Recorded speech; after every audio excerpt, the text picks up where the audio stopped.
400 से ज्यादा फैमिलीज का वेल्थ मैनेजमेंट करते हुए मुझे एक चीज समझ में आ गई है, चाहे आपकी सैलरी 30,000 हो, 50,000 हो या फिर 1 लाख से ऊपर कोई भी नंबर हो, मैं गारंटी दे सकता हूं एक चीज की कि आप अपनी सैलरी का एक बड़ा हिस्सा गलत जगह लगा रहे हो। सैलरी में एग्जैक्टली कहां, कितना और क्यों जाना चाहिए, ये इस पर्टिकुलर वीडियो में हम देखने वाले हैं, सो दैट आप किसी भी ब्रैकेट में हो, 30,000, 50,000 या फिर 1 लाख, हर एक के लिए exact percentage and breakdown, exact rupee कि आपका किस तरीके से खर्चा होना चाहिए, किस तरीके से आप अपनी वेल्थ क्रिएशन जर्नी चालू कर सकते हो। तो अगर आप पूरा वीडियो देखोगे तो वीडियो के एंड में आपके पास एक रेडी प्लान होगा, लिखने की कोई जरूरत नहीं, मैं सब कुछ इतना क्लियर बताऊंगा कि याद रहेगा। प्लस वीडियो के एंड में मैं आपके साथ एक शीट भी शेयर करने वाला हूं जो आपको नंबर पुटअप करते ही सीधा बता देगा कि आपका रेंट होना चाहिए, कि आपके बाकी खर्चे होने चाहिए, किस तरीके से आपकी इन्वेस्टमेंट होनी चाहिए। Let's start with the foundation. आप किसी भी सैलरी ब्रैकेट में हो, चाहे 50,000 चाहे 5 लाख, एक यूनिवर्सल रूल है जो हमेशा काम करता है, पहले खुद को पे करो, बाद में बाकी सबको। मतलब सैलरी आते ही पहले अपना इन्वेस्टमेंट निकालो, फिर खर्चे और बाकी सारी चीजें। ज्यादातर लोग उल्टा करते हैं, पहले सब खर्चा करते हैं और बाद में जो बचता है, जो कि ज्यादातर लोगों के केस में बचता ही नहीं है, और फिर वो इन्वेस्टमेंट के बारे में सोचते हैं। इसीलिए उनका वेल्थ क्रिएशन का जो जर्नी है वो कभी चालू ही नहीं हो पाता। तो इस वीडियो में सबसे पहले हम 50-30-20 रूल के बारे में बात करेंगे, और ये रूल कहता है कि 50% आपके इनकम जरूरी खर्चे जैसे कि रेंट, किचन, बिजली, ट्रांसपोर्ट, इनमें जाना चाहिए। 30% आपकी इनकम आपकी मर्जी के खर्चे, shopping, dining out, travel, entertainment, इनमें जाना चाहिए। एंड 20% आपकी इनकम बचत होनी चाहिए, इन्वेस्टमेंट होना चाहिए। पर यह रूल स्ट्रेट अप्लाई नहीं होता, खास करके इंडिया में, क्योंकि 30,000 पे रेंट ही 40% का हो जाता है। कई बार 10,000, 12,000 तो रेंट हो जाता है। मैं आपको एक फ्लेक्सिबल वर्जन दूंगा जहां पे आप अपनी सैलरी पुटअप करके रियल नंबर्स के साथ अपने आप को देख सकते हो कि भाई मेरी कितनी सेविंग हो सकती है। तो चलो पहली सैलरी ब्रैकेट से चालू करते हैं। मान लो आपको इन हैंड 30,000 रुपए आता है। मैं बात कर रहा हूं इन हैंड की, क्योंकि अभी यहां पे कुछ ना कुछ लोग कमेंट में बात करेंगे कि 30,000 अगर मेरी सैलरी है तो मेरे हाथ में तो 27,000 आता है क्योंकि पीएफ वगैरह कट जाता है। ऑफ कोर्स वो वाला पार्ट होता है, बट अभी हम इन हैंड वाले 30,000 को ले रहे हैं।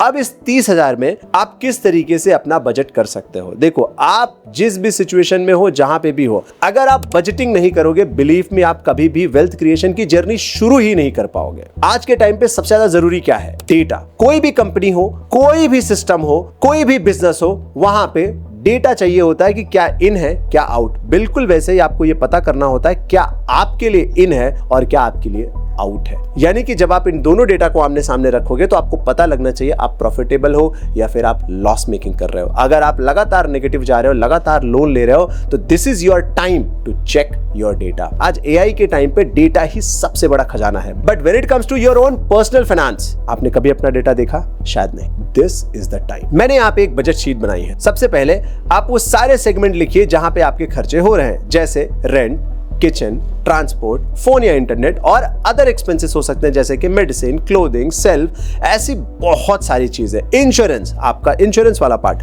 उन सबको आप सबसे पहले लिखिए कि कहां कहां मेरे खर्चे हो रहे हैं।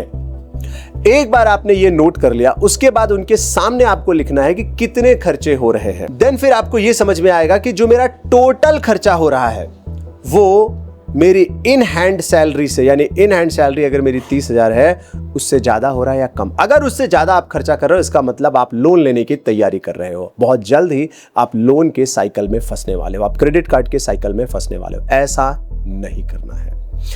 अब जरा डेटा को देखते हैं आइडियल कंडीशन, यानी ओके टाइप कंडीशन। ज्यादातर केस में अगर आपकी इनकम 30,000 है तो आप अपने रेंट या ईएमआई को 30% से ज्यादा नहीं रखना है। अवॉइड करो कि 30% से ऊपर वो ना जा पाए, यानी कि 9,000 रुपीज। उसके बाद आपके किचन एक्सपेंसेस 20%, यानी कि लगभग 6,000 तक जा सकते हैं।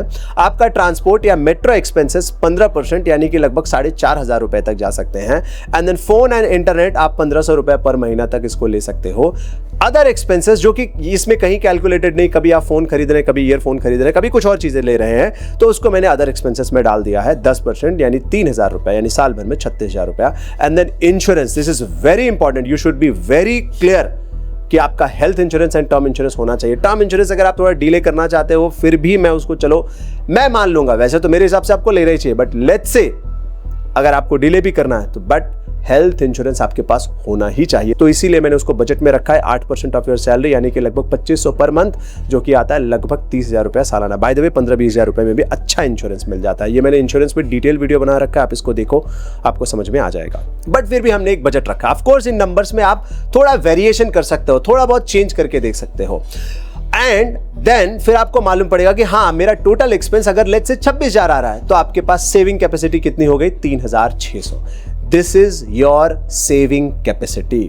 हो सकता है आपकी सेविंग कैपेसिटी इससे ज्यादा आए, हो सकता है आपकी सेविंग कैपेसिटी इससे कम आए, but at least now you have a number जिससे आपको समझ में आएगा कि आपकी एग्जैक्टली सेविंग कैपेसिटी कितनी है। एक बार आपको यह समझ में आ गया तो जो यूनिवर्सल रूल कहता है कि आपके पास हेल्थ इंश्योरेंस होना चाहिए प्लस आपके पास इमरजेंसी फंड होना चाहिए, तो इसमें से आप एटलीस्ट 1-2,000 रुपीज का आरडी बना करके अपने लिए एक इमरजेंसी फंड तैयार कर सकते हैं। क्यों ये दोनों जरूरी है? क्योंकि अगर कभी आपकी जॉब गई या फिर कुछ ऐसा सिस्टम अगर गड़बड़ हुआ आपके लाइफ में जहां पे एक्स्ट्रा खर्चे आ गए, तो आपका इमरजेंसी फंड आपके लिए काम करेगा। और अगर हेल्थ से रिलेटेड कोई इशू आया, याद रखो, अगर आप डायरेक्ट इन्वेस्टमेंट चालू करोगे और आने वाले 5 सालों में आपने 5 लाख रुपए भी इकट्ठा कर लिए, एक मेडिकल बिल और आपका सारा पैसा स्वाहा हो जाएगा। ये काम नहीं करना, इसलिए हेल्थ इंश्योरेंस बहुत ज्यादा जरूरी है। सी, हेल्थ इंश्योरेंस का कॉस्ट कई बार लोगों को 25,000 30,000 ज्यादा लगता है कि यार मैं कहां बीमार पड़ने वाला हूं, बट 10 साल में एक बार भी वो बंदा बीमार पड़ा, उसकी फैमिली में कोई बीमार पड़ा, उसकी 10-15 साल की कमाई स्वाहा हो जाती, खत्म हो जाती है।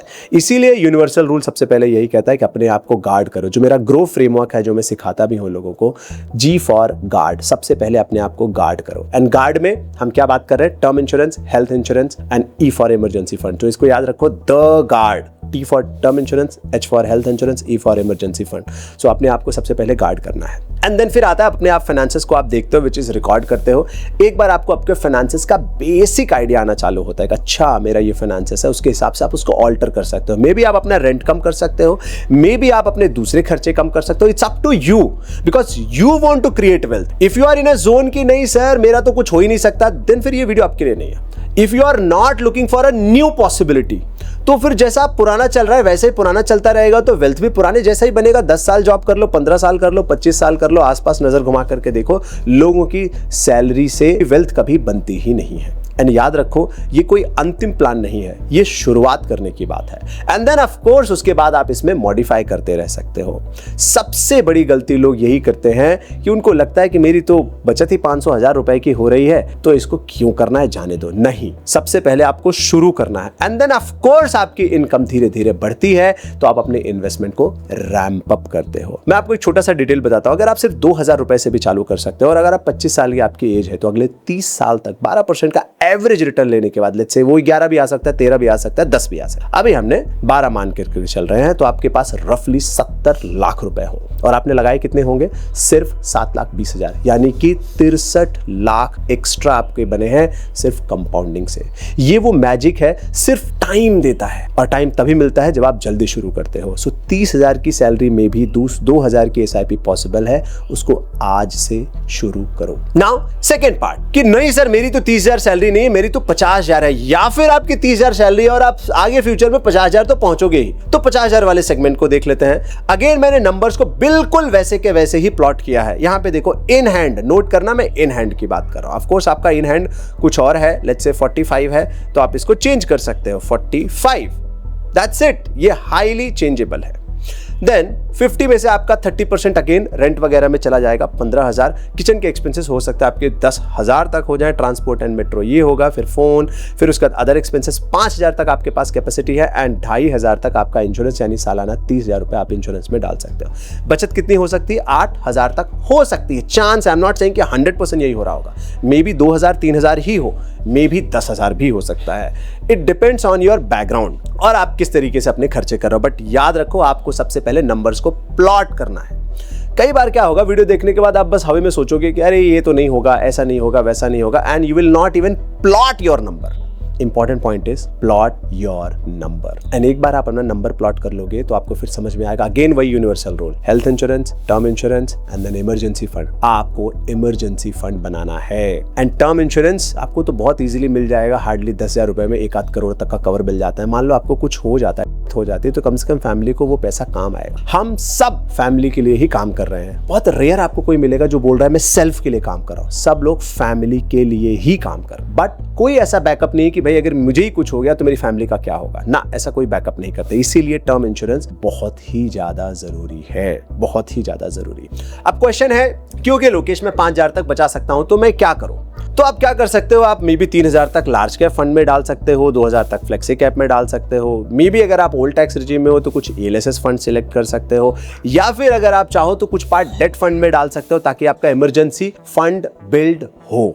और एक पॉइंट, स्टेप अप, ये मैजिक है। 50,000 की सैलरी पे एक चीज आपके लिए मैंडेटरी है, स्टेप अप तो करना ही है। मान लो आप 5,000 से अपनी SIP चालू करते हो और 10% से बढ़ाते जाते हो, यानी इस साल 5,000 रुपए की SIP, अगले साल 5,500 की, फिर उसके बाद 6,050 की। लगता है कि छोटा सा ही तो चीज है, इससे क्या ही फर्क पड़ेगा, बट अगले 20 साल में फर्क पड़ेगा। फ्लैट 5,000 की SIP से 20 साल में आपके पास 50 लाख का कॉर्पस होगा, लेकिन 5,000 विथ 10% स्टेप अप से आपके पास 1.1 करोड़ होगा। वही सैलरी, वही फंड, वही चीजें, बट फर्क 50 से 60 लाख का आएगा। और ये सारे प्लेटफॉर्म पे स्टेप अप अवेलेबल है, लेकिन लोग करते ही नहीं क्योंकि कोई पुश ही नहीं है, कोई धक्का ही नहीं दे रहा है। तो हमें भी लगता है ठीक है चलो चलता है नहीं चलता है, तब वेल्थ नहीं बने। याद रखो ये सारी चीजें मैं रेफरेंस नंबर के तौर पे दे रहा हूं ताकि आप अपने नंबर्स को एक्चुअली में बैठ करके प्लॉट करो, वरना फिर सिर्फ वीडियो देख के ज्यादा फायदा तो नहीं होगा। और सब कुछ अगर आप कंफर्टेबल जोन में करोगे, जैसा चल रहा है चलने दो, तो रिजल्ट भी वही आएगा जो अभी तक आया है। Now the next point, let's say आप धीरे धीरे अपनी सैलरी को 1 लाख तक पहुंचाते हो या फिर ऑलरेडी आपकी 1 लाख सैलरी है। अगेन सेम थिंग, आप अपनी सैलरी का 30,000 यानी कि 30% तक रेंट वगैरह में डाल सकते हो। किचन एक्सपेंसेस आप बढ़ा सकते हो, 20,000 तक ले जा सकते हो। ट्रांसपोर्ट में भी 10,000 एंड फोन एंड इंटरनेट 2,000 तक। अदर एक्सपेंसेस को आप और हायर ले सकते हो क्योंकि आप जाहिर सी बात है थोड़े महंगे फोन वगैरह भी खरीद सकते हो। एंड देन इंश्योरेंस वगैरह 5,000 तक ले जा सकते हो। मे बी आप अपने पेरेंट्स को भी कवर कर सकते हो, but you have to do this.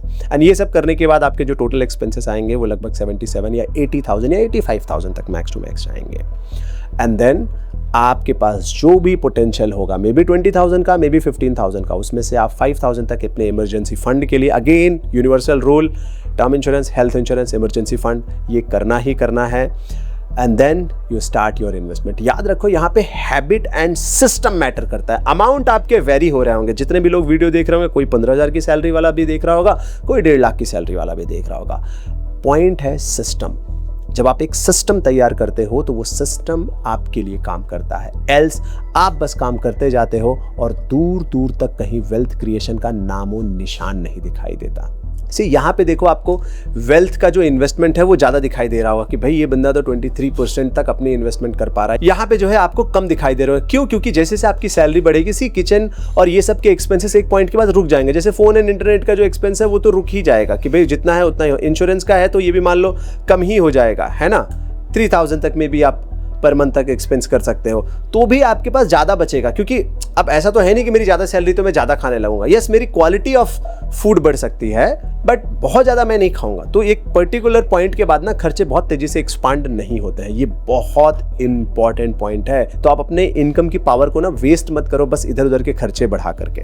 अब ये 22,000 रुपए या 25,000 रुपए या 20,000 रुपए जो भी बचे, क्या कर सकते हो? अगेन एक इमरजेंसी फंड बिल्ड करना है, हेल्थ इंश्योरेंस लेना है, टर्म इंश्योरेंस लेना है, एंड बचे हुए को आप इन्वेस्टमेंट में डाल सकते हो। आप अपने टर्म इंश्योरेंस का कवरेज भी बिल्कुल बढ़ा सकते हो। एंड एक क्वेश्चन आपके माइंड में आ रहा होगा कि लेकिन लोकेश, ये तो मुझे समझ में आ रहा है कि करना है इन्वेस्टमेंट, बट कहाँ इन्वेस्टमेंट करो? तो आप कुछ पैसा लार्ज कैप में डाल सकते हो, कुछ पैसा आप मिड कैप या फ्लेक्सी कैप में डाल सकते हो, कुछ पैसा आप डेट फंड में डाल सकते हो। अगर आपको कुछ मेटल इन्वेस्टमेंट करना है या फिर इंटरनेशनल इन्वेस्टमेंट करना है, जैसे कि यूएस वाले फंड जो होते हैं उनमें भी आप डाल सकते हो, नैस्डैक 100 वगैरह है। बट ये मैंडेटरी नहीं है ऐसा करना। This is one reference point कि हाँ, इस तरीके से आप करोगे तो आपका वेल्थ डाइवर्सिफाइड रहेगा। लेकिन याद रखो, हमेशा अपनी इन्वेस्टमेंट को 10% से स्टेप अप करते ही चलो। हाँ, जब भी आपको डर लगे कि मार्केट में मुझे ज्यादा पैसा नहीं रखना, इट्स ओके। आप अपने कुछ पैसे को डेट फंड में डाल सकते हो। डेट फंड के कंपोजिशन को आप ज्यादा बढ़ा सकते हो, उसको रैंप अप कर सकते हो। हमेशा ये पॉइंट याद रखना ही रखना है। बट आपकी इन्वेस्टमेंट सिर्फ और सिर्फ न्यूज बेस्ड नहीं होनी चाहिए, स्ट्रक्चरल। जब आप लॉन्ग टर्म के लिए करोगे तो आपका पैसा बनेगा ही बनेगा। एक और पॉइंट मैं यहाँ पे हाईलाइट करना चाहूंगा।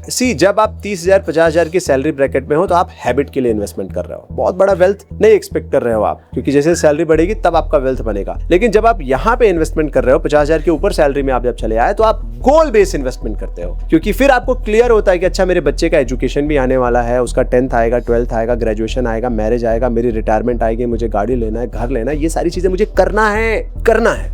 जब आप गोल बेस्ड इन्वेस्ट करते हो तो आप डिसिप्लिन तरीके से वहां बने रहते हो, एल्स डिसिप्लिन बंद हो जाती है। और यहाँ एक चीज मैं बहुत ही ओपनली बताना चाहूंगा, 1 लाख की सैलरी पहुंचते ही हम EMI ट्रैप में आ जाते हैं। गाड़ी का EMI, बड़े घर का EMI, पर्सनल लोन का EMI, क्रेडिट कार्ड, एंड उसमें रोल ओवर कर रहे हैं, उससे कुछ भी नहीं हाथ में आएगा, and you will just keep on losing the money. तो आपको EMI नहीं, आपका SIP बढ़ाना है। आपको इक्विटी से डर लग रहा है, कोई बात नहीं, आप डेट फंड में बढ़ाओ, जो कि FD के क्लोज रहता है, मतलब उसमें भी 6-7% का रिटर्न, प्लस आपके पास लगातार पैसे इकट्ठे रहते हैं, एंड वो उसमें कोई लॉक इन भी नहीं रहता। तो अगर आप इक्विटी से डर रहे हो, इट्स ओके, डेट में कंपोजिशन पक्का ही बढ़ाओ।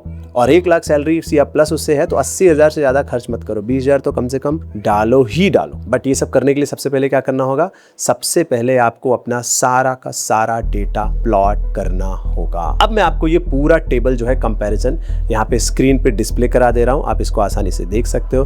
प्लस ये शीट भी हम डिस्क्रिप्शन में डाल देंगे, आप वहां से इसको मेक अ कॉपी करना है। फाइल पे जाओ, मेक अ कॉपी करो, एंड तब उसमें एडिट करो। ये नहीं कि जाकर के तुरंत एडिटिंग करना चालू कर दिया, ऐसे नहीं करना है, ठीक है? क्योंकि ये एडिटिंग दे देंगे तो सब लोग इसमें एडिट कर देंगे। Got it? सो 3 रूल हमेशा काम करते हैं, याद रख लो। चाहे आप 30,000 सैलरी पे हो, चाहे आप 3 लाख सैलरी पे हो, पहले खुद को पे करो, सैलरी आते ही इन्वेस्टमेंट ऑटो डेबिट पे हो जाए, बाकी पे आपको काम चलाना है। दूसरा, लाइफस्टाइल इन्फ्लेशन मत आने दो, वरना सैलरी बढ़ने के साथ इन्वेस्टमेंट नहीं बढ़ती है। आपको क्या करना है? आप स्मार्ट पर्सन हो ना, तो आप सैलरी बढ़ने के साथ इन्वेस्टमेंट बढ़ाओगे, एंड उसके साथ साथ स्टेप अप जरूर रखोगे। नंबर 3, सिंपल रखो, एक इमरजेंसी फंड, एक टर्म प्लान, एक हेल्थ प्लान एंड SIP। इतना काफी है, ज्यादा कॉम्प्लिकेटेड नहीं करना है। SIP के अंदर आपको इक्विटी भी नहीं चाहिए, लार्ज मिड स्मॉल भी नहीं चाहिए ना, तो आप बैलेंस एडवांटेज फंड या फिर हाइब्रिड फंड या फिर डेट फंड ही ले लो यार। स्टार्ट तो करो। Main point is to start, main point is to create a system जो आपके लिए काम करे, आपके गोल के लिए काम करे, और EMI ट्रैप से बचना है। सिस्टम ही है जो आपको नए लेवल पे लेकर के जाएगा। सो एक काम करो, अभी इस वीडियो को पॉज करो, फोन उठाओ, एक कैलकुलेटर खोलो और उसमें अपनी सैलरी टाइप करो, और इस ब्रेकडाउन के हिसाब से एक रफ प्लान लिखो, और ये शीट लेकर के या तो फिर लिखो। सिंपल है, 5 मिनट लगेगा और आपको एक नंबर का आइडिया मिल जाएगा, एंड देन फिर स्टार्ट योर इन्वेस्ट। बाकी अगर आप मुझसे 1-on-1 डिस्कशन करना चाहते हो तो डिस्क्रिप्शन में मैं 1-on-1 लिंक दे रहा हूं, but this is paid link, not a free link. अगर आप डिस्कस करना चाहते हो तो आप बुक कर सकते हो। बाय द वे, लाइक करो, सब्सक्राइब करो, and if you found the value in this video, share it with other people. Thank you so much.